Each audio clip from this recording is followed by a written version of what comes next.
ನಿನ್ನೊಲುಮೆಯಿಂದಲೇ ಬಾಳು ಬೆಳಕಾಗಿರಲು ಚಂದ್ರಮುಖಿ ನೀನೆನಲು ತಪ್ಪೇನೆ.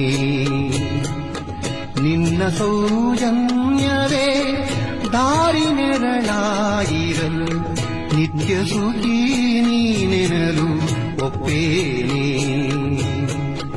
ನಿನ್ನೊಲುಮೆಯಿಂದಲೇ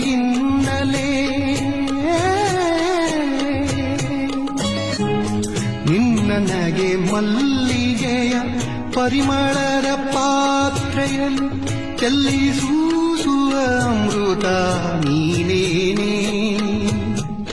ನನ್ನ ಕನಸುಗಳೆಲ್ಲ ಕೈಗೊಳ್ಳುವ ಯಾತ್ರೆಯಲ್ಲಿ ನನ್ನ ಕನಸುಗಳೆಲ್ಲ ಕೈಗೊಳ್ಳುವ ಯಾತ್ರೆಯಲ್ಲಿ ಸಿದ್ಧಿಸುವ ಧನ್ಯತೆಯು ನೀನೇ.